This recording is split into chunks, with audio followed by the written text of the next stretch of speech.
दोस्तों नमस्कार, प्रणाम, अभिवादन स्वीकार करें। शुरू करते हैं आज की बड़ी खबरें। मध्य प्रदेश के सभी 52 जिलों की बड़ी खबरें। यदि आपको खबरें पसंद आए तो वीडियो को लाइक जरूर करिएगा और इसी प्रकार की खबरों के लिए आप चैनल को सब्सक्राइब कर लें। खबरें पूरी पाने के लिए वीडियो अंत तक जरूर देखिएगा। और आप हमें प्रदेश के किस जिले से देख रहे हैं कमेंट बॉक्स में जरूर बताइएगा। सीएम शिवराज सिंह चौहान ने गीतकार स्वर्गीय लता मंगेशकर जी की स्मृति में किए बड़ी 4 घोषणाएं। सीएम शिवराज सिंह चौहान ने कहा कि लता जी का जन्म इंदौर में हुआ था, इसलिए हमने यह फैसला लिया है अब लता जी के नाम से संगीत अकादमी स्थापित की जाएगी।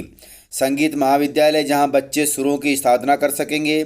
संग्रहालय स्थापित होगा जिसमें उनके सभी गीत भी उपलब्ध रहेंगे। वहीं इंदौर में लता जी की प्रतिमा भी स्थापित की जाएगी। लता जी मात्र संगीत जगत की रोशनी नहीं थी, बल्कि देशभक्ति का ही ऐसा हस्ताक्षर थी जिनसे पूरा देश प्रेरणा प्राप्त करता था। उनके जन्मदिन पर लता मंगेशकर पुरस्कार दिया जाएगा प्रदेश में। किसानों के लिए बड़ी खबर है। किसानों के लिए केंद्र सरकार प्रति वर्ष विभिन्न फसलों के न्यूनतम समर्थन मूल्य घोषित करती है। यह मूल्य देश के सभी प्रदेशों के किसानों के लिए समान रूप से लागू भी होता है। वर्ष 2022-23 में न्यूनतम समर्थन मूल्य इस प्रकार है इन फसलों का। गेहूं का समर्थन मूल्य 215 रुपये प्रति क्विंटल है। चना का समर्थन मूल्य 5230 रुपये प्रति क्विंटल है। मसूर का समर्थन मूल्य 5500 रुपये प्रति क्विंटल है। वहीं सरसों का समर्थन मूल्य 5050 रुपये प्रति क्विंटल है। इन रबी फसलों के समर्थन मूल्य पर आपकी फसल खरीदी जाएगी और वह सरकार लेगी। प्रदेश में नाम बदलने का सिलसिला अभी भी जारी है। मध्य प्रदेश में होशंगाबाद जिले का नाम अब बदला जाएगा। इसका नाम अब नर्मदापुरम रखा जाएगा। इसके लिए नोटिफिकेशन भी जारी हो चुका है।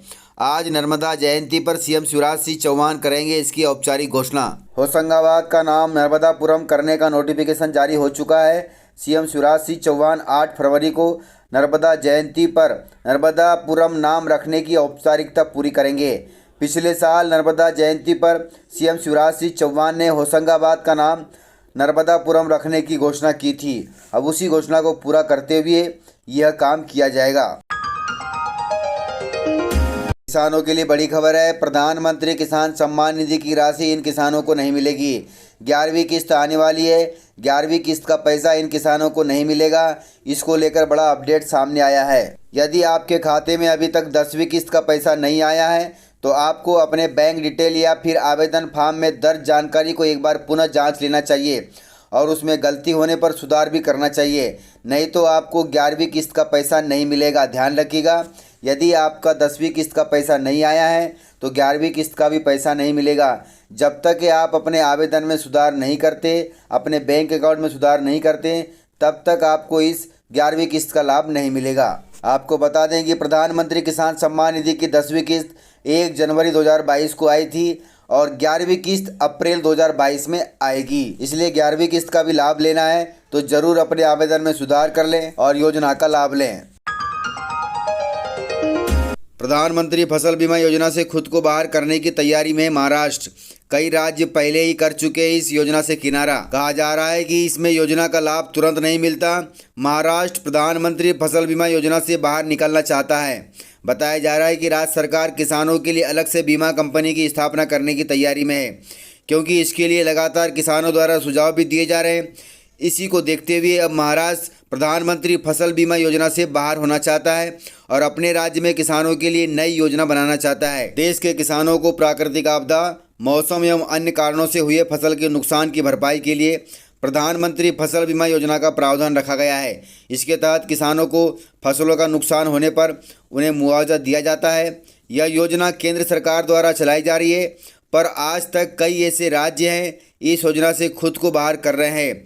इस योजना को अपने राज्यों में लागू नहीं करवाना चाहते, क्योंकि समय पर किसानों को फसल मुआवजा नहीं मिलता और इसमें प्रीमियम को लेकर भी दिक्कत आ रही है। कई राज्यों ने सरकार से मांग की है कि उनके हिस्से की प्रीमियम सब्सिडी को 30% तक सीमित किया जाए।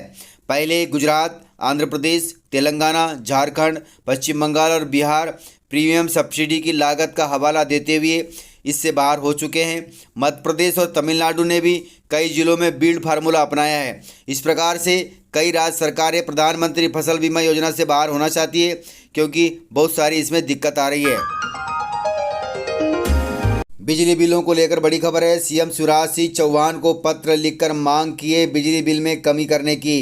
कांग्रेस विधायक ग्रेवाल जी ने सरकार से मांग की है कि बढ़े हुए बिजली बिलों को कम किया जाए। धार जिले से सरदारपुर विधायक प्रताप ग्रेवाल जी ने सोमवार को सीएम शिवराज सिंह चौहान को पत्र लिखकर प्रदेश के घरेलू उपभोक्ताओं के कोरोना काल में स्थगित किए गए बिजली बिल को वापस लेने की मांग की है। जानकारी देते हुए उन्होंने बताया कि प्रदेश में कांग्रेस सरकार के समय इंदिरा गृह ज्योति योजना में पात्र उपभोक्ताओं के बिजली बिल फरवरी 2020 तक 100 रुपये से 600 रुपये तक आ रहे थे, लेकिन आपके द्वारा मुख्यमंत्री की कुर्सी संभालने के बाद कोरोना काल में 4 महीने के स्थगित बिजली बिल की राशि को वर्ष 2021-22 में बढ़ा दिया गया है, जिसमें घरेलू उपभोक्ताओं के बिजली बिल 1000 से 90,000 रुपये तक आए थे, जिसमें अधिकांश उपभोक्ता गरीब परिवार से हैं।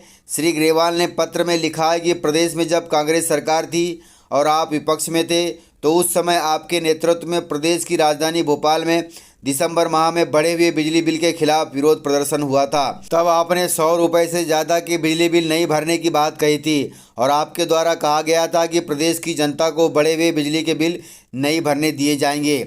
और अब फिर सरकार आपकी आई है, तब प्रदेश के गरीब एवं मध्यम वर्गीय उपभोक्ताओं को बढ़े हुए बिजली बिल देकर वसूली की जा रही है, जो कि बहुत गलत है। प्रदेश में कोरोना महामारी के प्रकोप से छोटे मध्यम वर्गीय छोटे व्यवसायी के उद्योग धंधे चौपट हो गए हैं।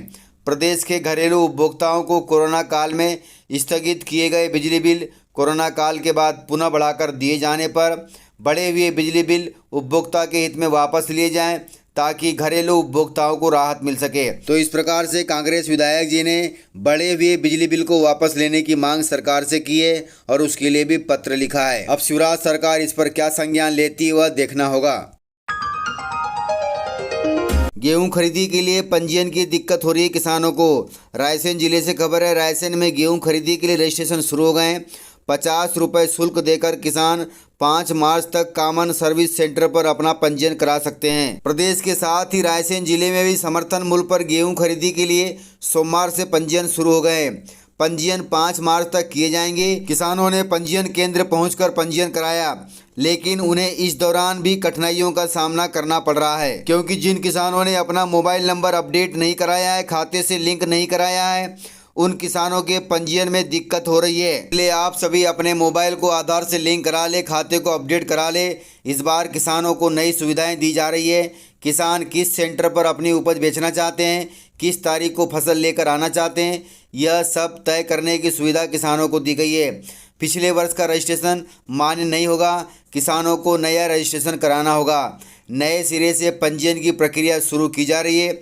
आप अपने नज़दीकी पंजीयन केंद्र पर जाकर के पंजीयन करा लें, लेकिन उससे पहले आपको अपने मोबाइल नंबर को आधार से लिंक कराना होगा। मध्य प्रदेश के इंदौर जिले में मनरेगा हितग्राहियों को दिया जा रहा है बकरी पालन का प्रशिक्षण। कम निवेश में ज्यादा लाभ का धंधा है बकरी पालन। बड़ौदा स्वरोजगार विकास संस्थान बैंक ऑफ बड़ौदा द्वारा इंदौर में मनरेगा हितग्राहियों के लिए 10 दिवसीय बकरी पालन का प्रशिक्षण आयोजित किया गया है। हितग्राहियों को बकरी पालन व्यवसाय को लघु स्तर से प्रारंभ कर बड़े स्तर तक ले जाने की जानकारी दी जा रही है। प्रशिक्षण के दौरान बताया गया है कि कम निवेश में अधिक से अधिक लाभ कमाने का व्यवसाय बकरी पालन का अच्छा व्यवसाय है। इस व्यवसाय को पार्ट टाइम या फुल टाइम करके आप अच्छा लाभ कमा सकते हैं। बकरी पालन ऐसा व्यवसाय है जिसमें गांव के लोग कम पैसे में और कम संसाधनों में अपना व्यवसाय अच्छे से कर सकते हैं। खेत और जंगल में उगने वाली झाड़ियों की पत्तियों से बकरी की खुराक बन जाती है, लेकिन बकरियों के लिए पालन पोषण अगर अच्छा हो जाए तो बहुत ही ज़्यादा लाभ मिलेगा। हालांकि सरकार भी इस काम में मदद करती है। पशुपालन विभाग के द्वारा बकरी पालन पर लोन भी दिया जाता है। यदि आप करना चाहते हैं, इच्छुक हैं, तो ज़रूर करें, बहुत ज़्यादा इसमें लाभ मिलता है। मनरेगा के तहत सरकार हितग्राहियों को जीवन यापन के लिए रोजगार मुहैया करा रही है। साथ ही यह भी सुनिश्चित कर रही है कि उन्हें अपना शहर छोड़कर काम की तलाश में अन्य जगह न जाना पड़े। साथ ही उन्हें समय समय पर प्रशिक्षण देने का काम भी किया जा रहा है। तो इस प्रकार से बहुत अच्छी बात है। तो इस प्रकार से जानकारियाँ थी। यदि आपको जानकारियाँ पसंद आई हो तो वीडियो को लाइक ज़रूर करिएगा, और यदि आपने वीडियो पूरा देखा है तो उसके लिए बहुत बहुत धन्यवाद। वीडियो को ज़्यादा से ज़्यादा अपने दोस्तों में शेयर करें ताकि वे भी जानकारियों से अपडेट रहें और जानकारियों का लाभ ले सकें। तो आज के वीडियो में इतना ही। मिलते हैं सर अगले वीडियो के साथ, तब तक के लिए जय हिंद, जय भारत।